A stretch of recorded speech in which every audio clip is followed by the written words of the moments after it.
Roanoke, en Virginie, en 2011.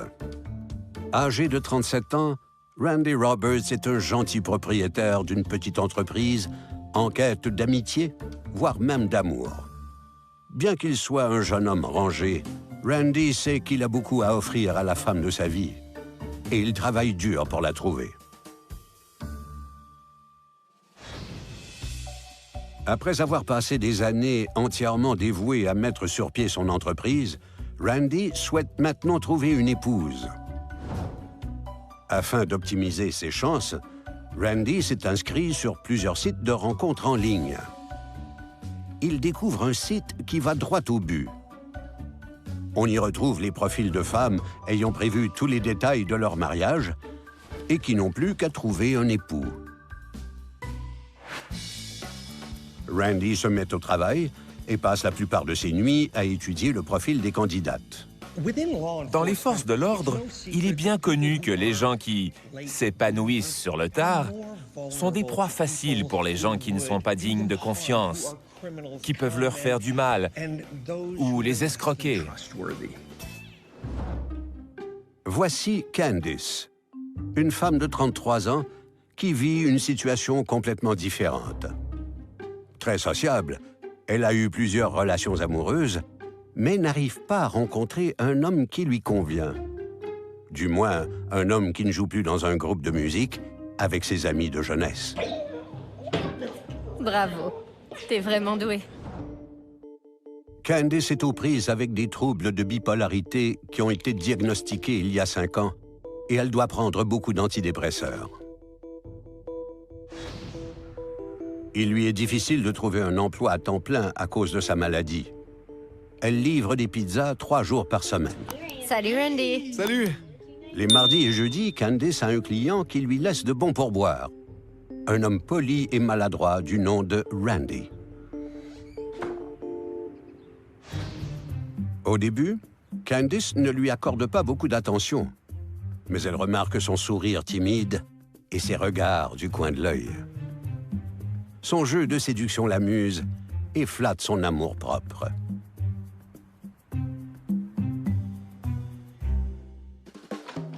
Elle commence à s'habiller de manière de plus en plus provocante les mardis et les jeudis soirs.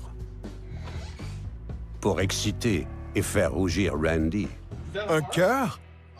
C'est fantastique! Enfin, un soir, Randy rassemble son courage et invite sa déesse livreuse de pizza. Je me demandais si vous aimeriez sortir avec moi. J'en serais ravie. Elle accepte volontiers. Santé. Pour Randy, c'est le coup de foudre. Il tombe amoureux dès la première heure. Candice n'a jamais été courtisée de la sorte, et elle prend plaisir à toutes les attentions que Randy lui porte. Les deux jeunes amoureux vivent une romance passionnée, et Candice accepte la demande en mariage surprise de Randy. Je ne suis pas un expert, mais il est évident qu'il est sage de connaître quelqu'un pendant au moins 1 an avant de s'engager dans une relation stable avec cette personne. Et les gens qui connaissent Randy et Candice n'étaient probablement pas ravis de les voir se lancer aussi rapidement dans une relation. Les fiançailles sont annoncées, et Larry, le meilleur ami d'enfance de Candice, est très préoccupé. Candice lui a confié que Randy est ennuyeux à mourir et plutôt médiocre au lit. Il s'avère que ce n'est pas la joie du côté de Randy non plus. Il vient d'une famille aisée de Roanoke et sa mère n'a jamais voulu couper le cordon. En fait, Randy et elle se parlent tous les jours à 13 heures, sans exception. Je suis prêt à me marier. Sa mère a mentionné plusieurs fois à ses partenaires de bridge que Candice n'est pas une conjointe convenable pour son fils. Candice, dit-elle, a une mauvaise réputation. La rumeur veut que les partenaires de bridge de sa mère considèrent que Candice est une femme facile. J'aime cette expression. Ça veut dire qu'elle a de l'expérience. Malgré les mauvaises langues, Candice et Randy se marient lors d'une courte cérémonie au palais de justice. Ils emménagent ensuite dans une nouvelle maison dans un quartier huppé de Roanoke. À la grande surprise de tous, le couple travaille ensemble dans la quincaillerie de Randy. Ils créent une entreprise florissante. La quincaillerie prend tout leur temps et leur énergie, et avant qu'ils ne s'en rendent compte, le couple a passé chaque minute des 10 dernières années à vivre et à travailler ensemble.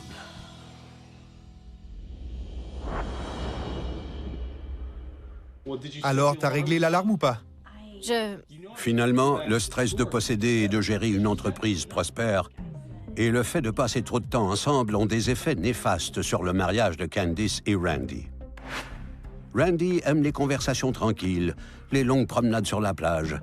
Et le dimanche soir, il préfère jouer aux jeux vidéo, ce qui commence à déplaire à Candice. Génial. Elle se sent coincée dans son mariage et rêve aux jours insouciants de sa jeunesse, quand elle fréquentait des musiciens sans le sou qui dégageaient une odeur de sueur et de fumée de cigarette. Désabusée et se sentant claustrophobe, Candice déménage dans un appartement. Quiconque a été marié pendant un certain temps peut vous dire que les couples qui passent trop de temps ensemble peuvent se taper sur les nerfs. Ils se dirigent alors droit au désastre et au divorce. Oh! Je cherchais justement un de ces trucs. Au cours des prochains mois, Randy fait de son mieux pour convaincre sa femme de revenir à la maison. Pour sa part, Candice se rend compte que vivre seule n'est pas aussi excitant qu'elle l'espérait. Elle s'aperçoit aussi que la vie avec Randy n'était pas si mauvaise et qu'il y a une chose en particulier qu'elle aimait beaucoup: son argent. Elle décide de retourner à sa vie monotone, stable et prévisible, aux côtés de son mari.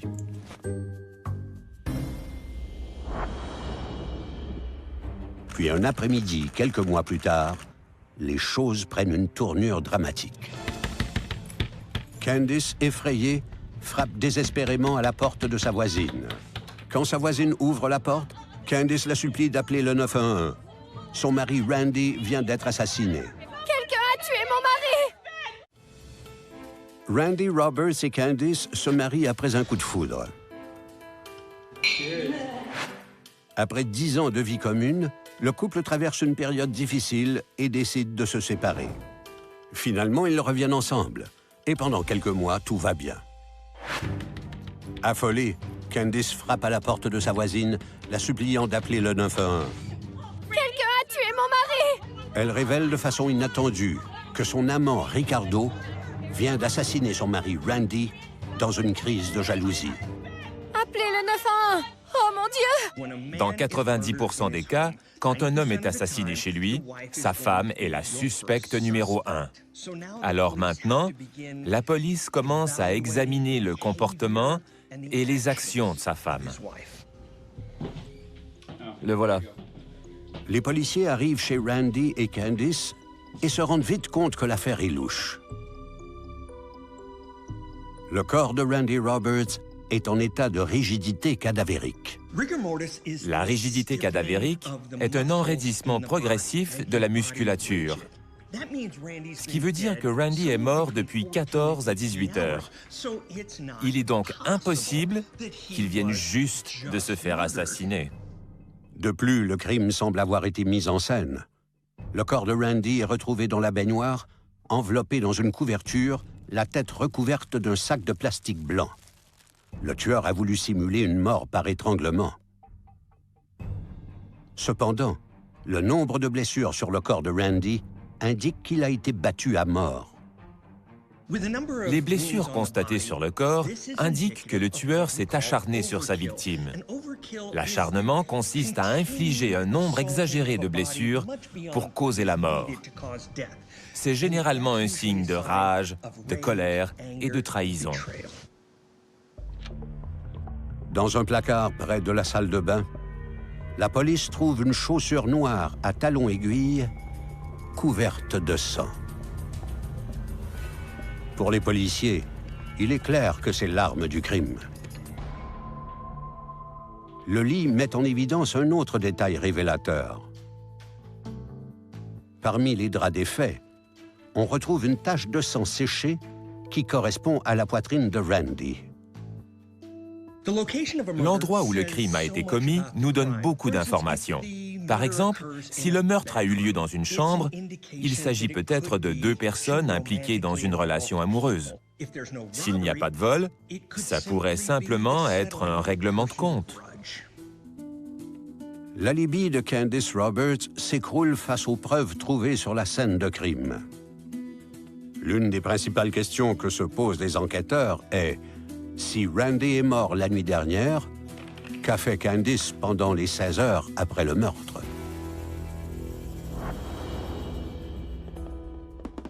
Quelques mois après son retour, Candice et Randy sont allés voir les feux d'artifice du 4 juillet au centre-ville de Roanoke. Après le spectacle, Randy voulait rentrer à la maison. Encore sous le charme du spectacle, Candice a eu envie de faire la fête dans les bars jusque tard dans la nuit. À demain. D'accord. Bonne nuit. Au revoir. Je t'aime. À contre-cœur, Randy accepte de laisser Candice seule et rentre à la maison. Candice se rend dans un bar miteux près du centre-ville. En entrant, son regard croise celui d'un mystérieux étranger de l'autre côté de la pièce. Le beau jeune homme Ricardo est un journalier du Mexique. Il fait lui aussi la tournée des bars avec un ami, avec qui il a fêté et bu toute la nuit. Après quelques verres, Candice rassemble son courage à 2 mains et convainc les 2 jeunes hommes de l'accompagner à un hôtel minable où le trio pourra faire la fête en privé. À quoi Randy pensait-il? Il laisse sa femme seule au centre-ville pour une nuit de beuverie, sachant qu'elle a un trouble bipolaire. Elle était destinée à prendre des décisions irrationnelles et elle n'avait aucun contrôle sur ses impulsions. Candice et Ricardo s'engagent dans une liaison passionnée et excitante. Ils deviennent presque inséparables. Mais Ricardo est un sans-abri et Candice n'a qu'une seule solution en tête. Il te faut un toit. Dans la penderie de sa chambre à coucher, derrière ses vêtements, Candice cache un sac de couchage pour Ricardo. C'est la cachette idéale pour son jeune amant mexicain. Je vais travailler. Chaque matin, elle berne Randy en lui disant qu'elle ne peut pas aller au travail à cause de son trouble bipolaire. À plus tard. C'est la justification parfaite. Et Candice peut passer la journée à faire l'amour avec Ricardo.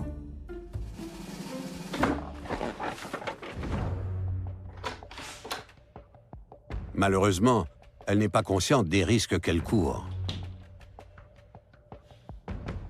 Ricardo a un casier judiciaire au Mexique pour voie de fait. Imaginez si Candice avait été au courant du passé criminel de Ricardo. Quoiqu'avec sa grande faculté de jugement, qui sait?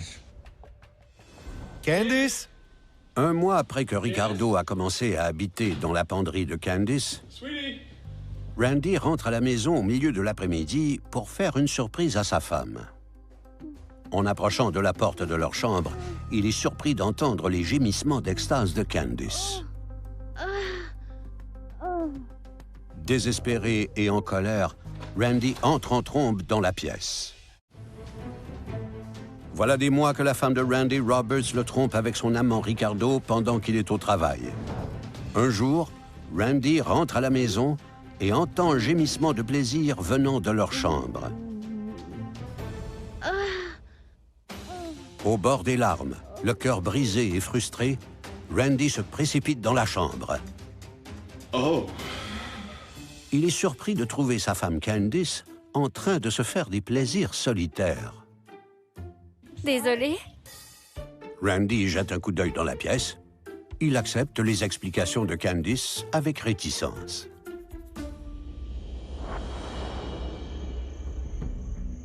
Ce soir-là, Randy s'allonge dans son lit aux côtés de sa femme et essaie de s'endormir. Dans le silence de la nuit, il entend quelque chose. Ça semble être un homme qui ronfle. Randy s'approche de la penderie et ouvre violemment la porte. Oh mon Dieu! Effrayé, Ricardo lève les yeux avant que Randy ne le traîne hors de la penderie. C'est qui, lui? Candice court vers la penderie et tente une explication. Randy lui dit qu'il ne veut pas l'entendre. Il savait bien que quelque chose ne tournait pas rond quand il l'a surprise dans l'après-midi en train de se divertir. Randy dit qu'il va faire une promenade pour se calmer et que Ricardo a intérêt à être parti quand il rentrera à la maison. Confuse, Candice ne sait pas comment faire face à la situation. Mais Ricardo la calme et conclut qu'il doit se débarrasser de Randy de façon permanente. Lorsque Randy revient à la maison après sa promenade, Ricardo lui saute dessus par derrière et le bat à mort, avec l'une des chaussures à talons hauts de Candice. Candice se cache dans la penderie, d'où elle ne peut rien voir ni entendre. Ricardo l'avertit une fois que Randy est mort. Le moment où Randy sort de la maison est important parce que c'est à ce moment que Candice et Ricardo commencent à planifier sa mort. Et c'est là que le crime passionnel devient un meurtre prémédité. Le couple meurtrier, enhardi par leur crime, fait la fête et traîne le corps sans vie de Randy dans le lit avec eux. Ils font l'amour plusieurs fois, tandis que le cadavre de Randy gît à leur côté. Ils vont même jusqu'à faire des autoportraits en souriant, puis les partagent via Internet avec les amis de Ricardo.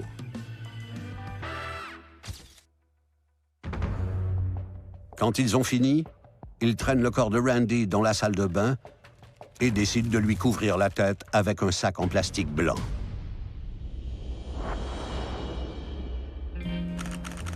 Après une nuit de sommeil réparateur, Candice se lève tôt le lendemain matin, comme si c'était une journée normale. Je vais à la quincaillerie. D'accord. Elle prend une pelle, des bâches en plastique, du ruban adhésif, de l'eau de Javel et de l'hydroxyde de sodium. Supposons que vous travaillez dans une quincaillerie et quelqu'un achète une pelle, des bâches en plastique, du ruban adhésif, de l'eau de Javel et de l'hydroxyde de sodium. Cette personne ne va pas peindre, elle va se débarrasser d'un corps. Regardez dans « Meurtre pour les nuls » à la première page. C'est le matériel qu'il faut acheter. Candice quitte la quincaillerie, mais reçoit un appel de sa belle-mère qui s'inquiète. Oh, bonjour, Barbara. Randy ne l'a pas appelé pour leur conversation quotidienne de 13 heures et il ne répond pas au téléphone. Candice lui dit qu'il est malade et qu'il l'appellera quand il se sentira mieux. La mère de Randy propose d'apporter de la soupe pour son fils. Candice lui répond que ce n'est pas nécessaire. Et elle se rend compte que ses mensonges ne lui feront pas gagner beaucoup de temps avec la mère de Randy. Oh, merde. La pression monte. Et Candice fait une crise d'angoisse qui se transforme en état de stupeur.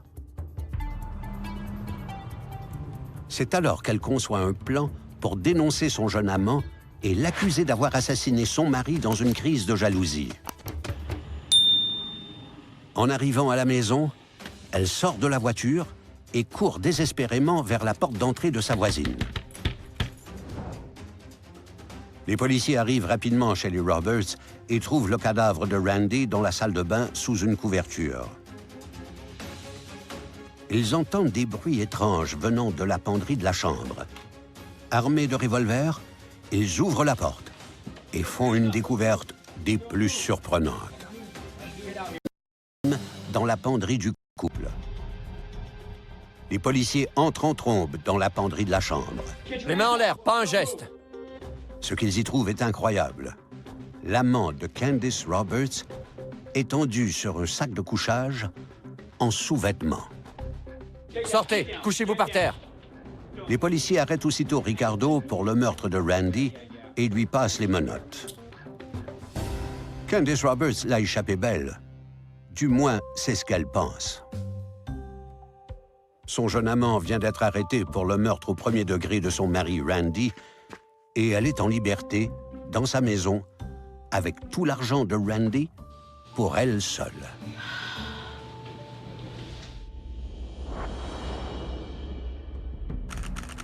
Les policiers l'informent qu'ils savent que Randy a été tué 16 heures avant qu'elle ne signale le crime.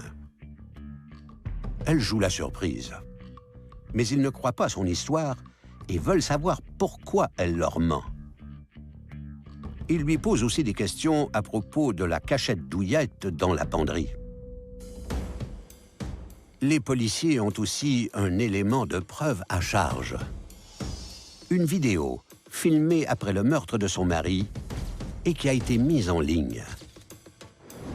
Candice est arrêtée sur le champ et on lui lit ses droits. Si vous allez commettre un meurtre, ne prenez pas d'autoportrait avec le corps. Vous savez qui fait ça? Les idiots. Candice Roberts et son amant Ricardo ont tous deux été reconnus coupables de meurtre au premier degré et condamnés à la prison à perpétuité sans possibilité de libération conditionnelle. C'est l'histoire du rêve américain qui tourne tragiquement mal. Ces trois personnes se croisent dans une chambre à coucher et malheureusement, leur vie a été détruite.